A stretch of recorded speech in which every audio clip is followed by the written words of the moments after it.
Ladies and gentlemen, welcome back to the Upshift Podcast. The podcast is, of course, all about Formula Racing, and today, well, it's all about racing today in particular, because I'm not only talking about F1, I'm talking about some DTM that we had today.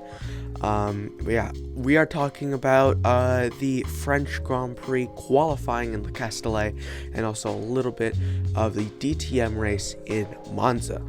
So, obviously, we'll start off with qualifying, and what happened in qualifying.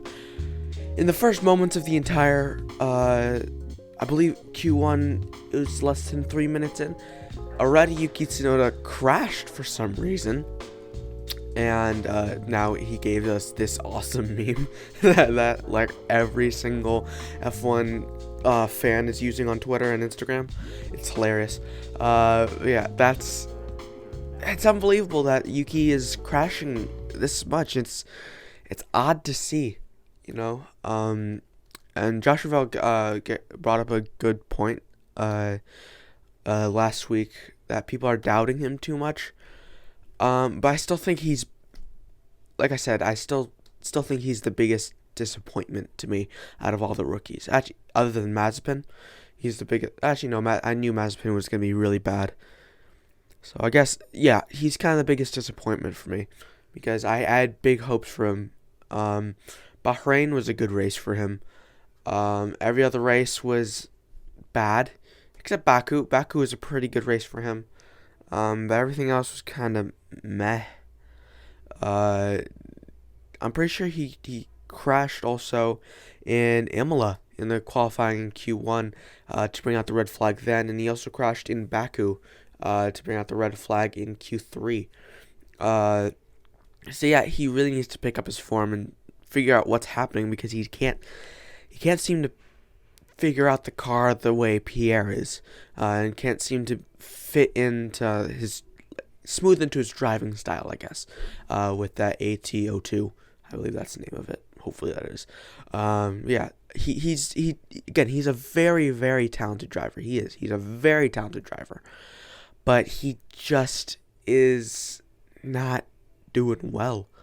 And I really hope he picks up like what he's doing, because if he doesn't, we know what Helmut Marko is going to do. So, and already Helmut Marko is saying that he's doubting Yuki, which is unbelievable because you don't say that to a rookie in their first year. You don't say that to someone in their first year. It's just unbelievable what happens all along in Red Bull.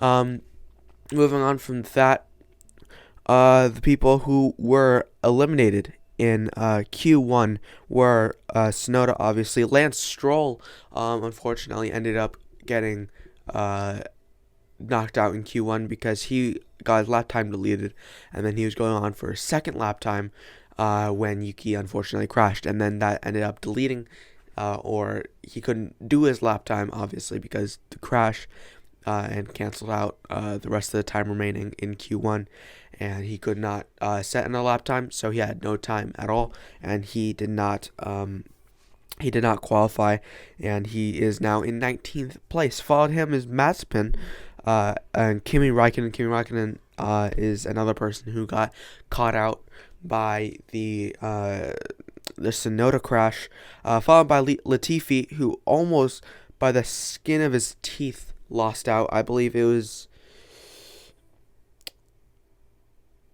less than a tenth, I believe. Yeah, less than a tenth that he did. What's it called? Yeah. 0.002. He missed out by Q1, by Q2. That sucks. That really sucks to know that you're on the cusp, but you couldn't do anything. That's horrible. That's a horrible feeling. But yeah, that shows improvement. He is definitely improving. So that's very good for him. Mick Schumacher made it into Q2 for the first time in his career, and for the first time for Haas in this entire year. So that was a very, very, very good result for him. So Haas, they aren't fully improving. They're doing some good stuff here and there. mostly by Schumacher. Most of the progress they've made this year has really been by Schumacher. The only time Mazepin has done something good for the team was in Monaco, I feel like, and where he beat Schumacher, but obviously Schumacher had that engine problem. But yeah, most of the improvements that's been made this year for Haas has been made by Schumacher, and Schumacher is doing pretty decently well. Obviously, he's like destroying his teammate, kind of. Well, yeah, not kind of. He is destroying his teammate usually on a very consistent basis in qualifying and in the race. So, and obviously it's pretty obvious that he's being groomed for that Ferrari seat in the future. So how his season will play out, only time will tell, and we will see how he gets on with the rest of the year. All right. Moving on, George Russell, Mr. Saturday, got into Q2. He has done the entire year. Good job, Georgie boy. He is down in 14th. Antonio Giovinazzi gets to 13th. Sebastian Vettel, disappointing, 12th. 12th place for him. By the way, people think I don't like Vettel. I do. I love Vettel. I love Vettel. He was a good driver back then, but he isn't good now. I'm sorry for the people who want to feel nostalgic about Vettel. He's not good. He's not a good driver. I'm sorry, but I'm almost 100% sure Baku and Monaco were kind of flukes. I'm sorry to burst your bubble, but he's not a good driver. He's simply not a good driver anymore. He's washed up. He's a washed up driver. Am I saying that he's the worst driver on the grid? No, of course not. Mazepin is, obviously, but he's just not a good driver anymore. I'm sorry. That's just the truth. He's not good. I think Baku and Monaco were very special instances where Lewis and Bottas were not really there, and I'm pretty sure he would have got way lower if they were in their usual positions. And in Monaco, Verstappen, Bottas, Hamilton, the usual suspects that are in the podium all just dipped out of the race, and yeah, I'm sorry, Vettel's not good. Yeah, it's really disappointing for him to not get into Q3. Esteban Ocon also disappointing since his teammate Fernando Alonso gets into Q3. He misses out by just under a tenth of a second to Daniel Ricciardo. Daniel Ricciardo. And Daniel Ricciardo ended up staying in 10th with a 131.3. So that's a decent lap time for him. So yeah, I do think that Daniel Ricciardo has been improving throughout this year, but he hasn't improved in the way that I think everyone thought he would. He's definitely also been kind of a disappointment, to be honest. I really thought he would be up there with Lando Norris. Like I said in my predictions video, I always thought Lando Norris was going to beat him. Like, there was no doubt in my mind that Lando was going to beat him, but I didn't know by this much to be consistently every weekend outpacing him by good 4, 5, 6 tenths of a second. So it's disappointing to see, but I definitely think that he'll pick up his pace around Spa Monza time. Then I think he should be decently grooved into the car. So yeah, I think that he will be. Don't worry, Daniel Ricciardo fans, Daniel Ricciardo fans. He will definitely be back in his same old self that we always are used to, very, very, very soon. Don't worry.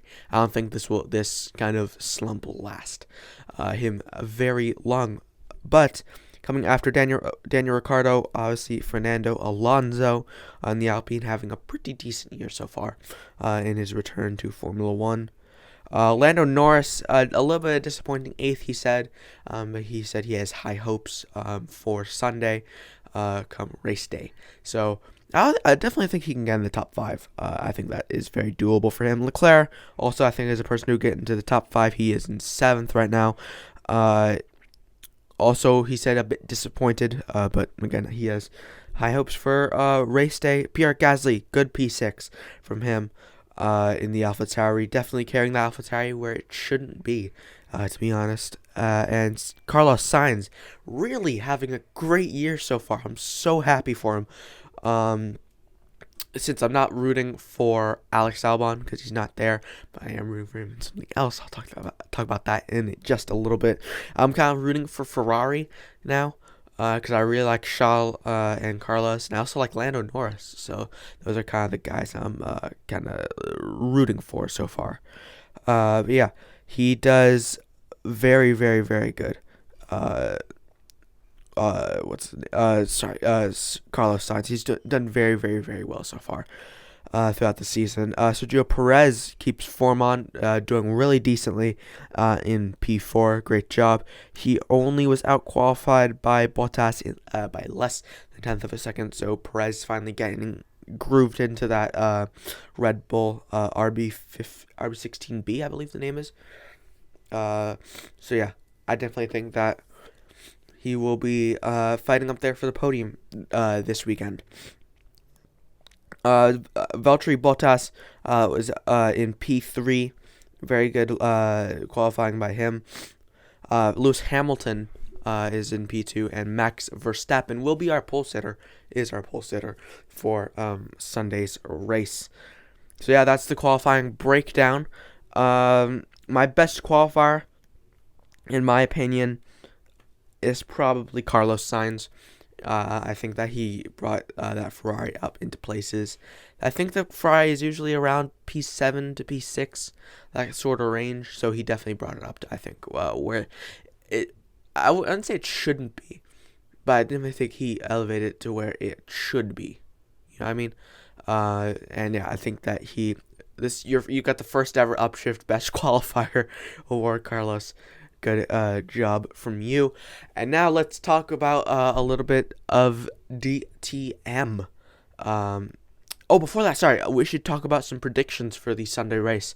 I definitely think that Lewis Hamilton will take the win this week. I think that he'll beat Max Verstappen to P1 in the race. I think that following him will be Max Verstappen. I think that he'll get the win. He'll get P2. And he will beat Valtteri Bottas. I don't think that Perez will fight into the podium. I think he'll be he'll be there fighting for that podium, but I don't think he'll be in the podium. I think P5 will stick with Carlos Sainz. P5 will be Carlos Sainz. P6 I think will be Lando Norris. I think Charles Leclerc will be P7. Daniel Ricciardo will be P8. Alonso P9. Ocon P10. And the rest of the people going down will be the same order. So I definitely think that we will have a pretty decent race come tomorrow. And let's talk about some DTM now. Alex Albon. We're basically only be talking about him because that's the only guy I really care about. He had a pretty decent weekend. He went 14th. He had a bad qualifying. Rumor has it he had a little bit of an engine issue, so that was bad for him. He qualified P14. I believe he was 9/10 off the pace of our pole sitter. I forgot who the pole sitter was. But yeah, he had a very, very good race. He had some pretty good moves, and by the AF Corsa for both Liam. But Liam qualified 7th and won the race. So great job by Liam Lawson. AF Corsa timed their strategy absolutely spot on. Great job by AF Corsa to get that. It was pretty good. Because Alex was in P12 for a while, and I believe Lawson was in 5th or 6th for a while, and they were kind of driving along, and then they pit, the round of pit stops come. And if you don't know, in DTM there's a mandatory pit stop. The mandatory pit stop comes around, and Alex and Liam jumps up to third, and what's his name? Alex jumps up to like 6th or 8th. Around there, so it's a very, very, very good strategy from AF Corsa, and Alex ended up getting P4, and Liam Lawson getting the win. So good job, AF Corsa. Obviously, you guys know who I'm rooting for. It'll be AF Corsa, Alpha Tauri specifically. Alex, please get a win there.